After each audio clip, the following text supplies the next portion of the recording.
Setelah pembunuhan tersebut, beberapa kejadian terjadi. Ya, Austria-Hungaria mendeklarasikan perang terhadap Serbia. Serbia punya kawan, kawannya Rusia. Rusia mendeklarasikan perang kepada Austria-Hungaria. Austria-Hungaria punya kawan, yaitu Jerman. Jerman mendeklarasikan perang kepada Rusia. Rusia punya kawan lagi, namanya Prancis. Prancis mendeklarasikan perang kepada Jerman. Dikarenakan Prancis membangun benteng yang cukup kuat di perbatasannya dengan Jerman, Jerman memutuskan untuk memutarinya melewati Belgia. Jerman pun memulai invasinya ke Belgia, yang mana Belgia ini adalah negara netral. Karena Jerman menyerang negara netral, Inggris pun mulai ikut campur. Inggris pun mendeklarasikan perang kepada Jerman, dan juga sebaliknya.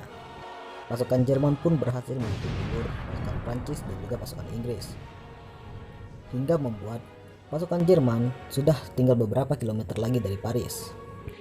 Tapi akibat kehebatan jenderalnya, Jerman berhasil dipukul mundur. Pasukan Inggris dan Prancis mulai menggali parit, diikuti juga oleh pasukan Jerman. Akhirnya terciptalah perang parit di front barat. Sementara itu, Austria-Hungaria masih mencoba untuk menginvasi Serbia, tapi sayangnya mereka gagal dan berhasil dipukul mundur oleh pasukan Serbia. Setelah beberapa minggu sejak dimulainya perang, pasukan Rusia telah siap untuk menggempur pasukan Jerman, seperti yang ditunggu-tunggu oleh pasukan Prancis dan juga Inggris.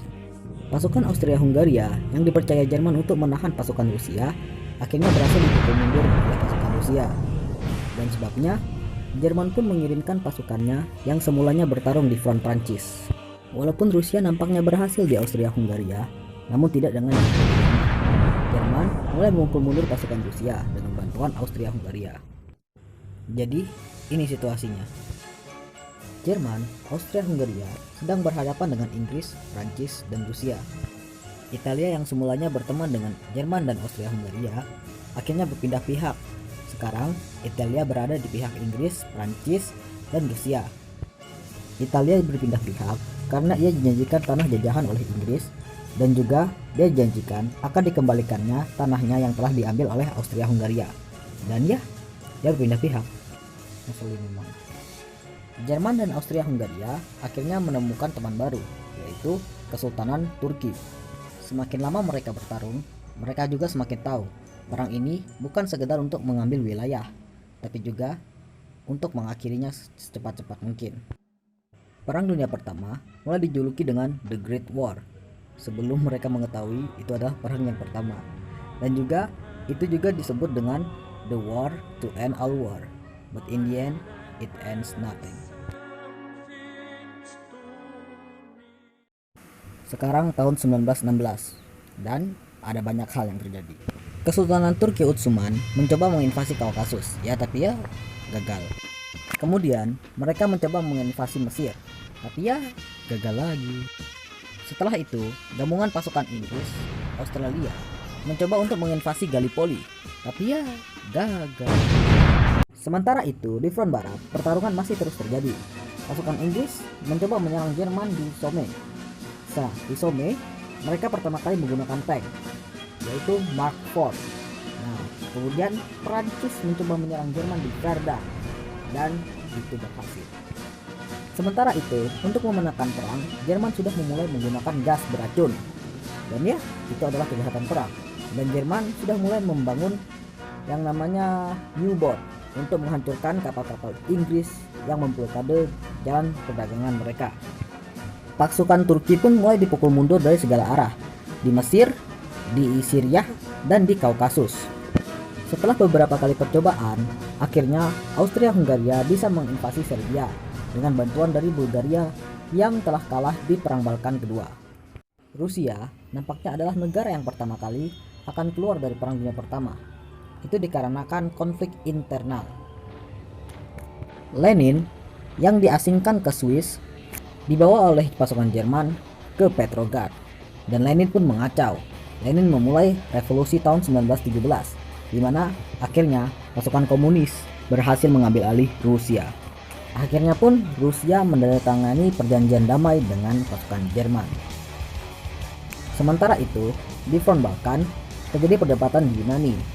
Ada yang ingin Yunani ikut perang dan masuk ke dalam Central Power, dan ada juga yang ingin Yunani untuk ikut perang tapi masuk ke Entan. Akhirnya Yunani pun ikut ke kubu Entan dan mulai memukul mundur pasukan Austria-Hungaria dari Serbia dengan bantuan Inggris. Jerman melihat situasinya sudah begini, akan bertujuan untuk mengirimkan sebuah telegram ke Meksiko untuk meminta Meksiko untuk menyerang Amerika Serikat. Dan itu adalah kesalahan fatal Jerman. Telegram yang ditunjukkan Jerman untuk Meksiko akhirnya diketahui oleh Inggris, dan Inggris pun memberitahukan hal ini kepada Amerika Serikat. Dan ya, Amerika Serikat ikut perang dalam kubu Entan. Mengetahui Amerika Serikat ikut perang, akhirnya Jerman pun memutuskan untuk memukul mundur pasukan Prancis dan Inggris terlebih dahulu dengan cepat agar Paris terkuasai sebelum Amerika Serikat mendarat di Prancis. Tapi pasukan Jerman terlambat. Akhirnya kalahlah pasukan Central Power. Jerman pula dipukul mundur dari Prancis, Austria-Hungaria mulai dipukul mundur dari Balkan, dan Turki Utsmania mulai dipukul mundur dari Timur Tengah. Akhirnya Turki menyerah duluan, kemudian diikuti oleh Austria-Hungaria, dan akhirnya Jerman menyerah. Jam 11, tanggal 11, bulan 11, 1918 menandai akhirnya Perang Dunia Pertama.